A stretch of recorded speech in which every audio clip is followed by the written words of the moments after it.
ये बात तो सच है कि यदि किसी को खुद को बड़ा बनाना हो तो दूसरों की खामियां निकालना शुरू कर दो, और यही हाल है वसई विरार के विपक्षियों का। इसीलिए तो कभी विकास कामों को लेकर आरोप तो कभी विधायकी निधि को लेकर आरोप लगा लगा कर जनता को गुमराह करने की कोशिश की जा रही है, लेकिन उसमें भी इनकी सांठगांठ नहीं बैठ पा रही है। जी हाँ, वैसे तो हितेंद्र ठाकुर अपने कामकाजों के लिए जाने जाते हैं, जो विरोधियों की जुबान अपने किए हुए काम से बंद कर देते हैं। इसीलिए चले आ रहे इन आरोपों के क्रम में सभी आरोपों की चिस्ता तथा एक एक आरोपों का प्रति उत्तर उंगलियों पर गिनवा गिनवा कर हितेंद्र ठाकुर ने दिखा दिया। आप खुद सोचिए कि यदि विकास काम नहीं हुआ होता तो विधायक हितेंद्र ठाकुर और क्षितिज ठाकुर के 5 साल के कार्यकाल में 103 कामों के लिए 17 करोड़ 50 लाख रुपए की निधि प्राप्त नहीं होती। आखिरकार वो पैसे भी तो वसई विरार के विकास कामों के लिए ही खर्च किए गए होंगे। साथ ही साथ खास बात तो यह है कि ठाकुर ने मंजूर रकम से भी अधिक यानी 18 करोड़ 79 लाख 74 हजार रुपए की निधि वसई विधानसभा क्षेत्र में इस्तेमाल की है, जिसमें अगले साल के दायित्व की राशि भी शामिल है।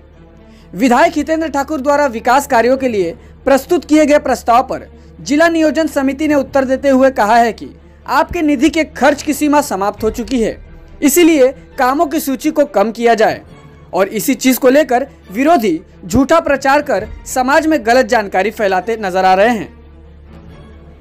आता जे पत्र गेलं आता तर म्हणजे या वर्षात डीपीसीचं तर त्यांनी आमचा जो प्रस्ताव गेला तो तुमचा एवढा प्रस्ताव मंजूर करता येणार नाही, काय लिहिलाय खालची लाईन?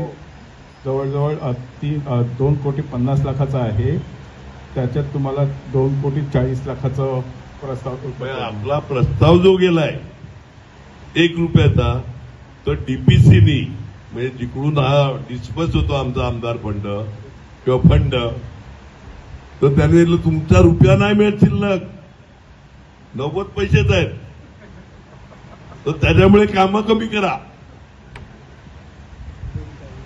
एक लक्षात घ्या, हा आरोप परवाच्या मीटिंगमध्ये जर माझ्याकडे वरती केला असता विथ प्रूफ तर किती जण टाळ्या मिळाल्या असत्या।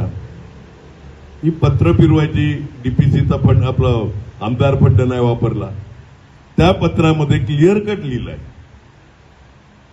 का हा फंड तुमचा एवढा मिळतच नाही, मग तुमचं कमी कामं द्या, ऑलरेडी वापरलाय तुम्ही, त्याच्यामुळे लॅप्स व्हायचा प्रश्नच येत नाही। 90 पासून आजपर्यंत एकही नवा पैसा माझा लॅप्स झालेला नाही।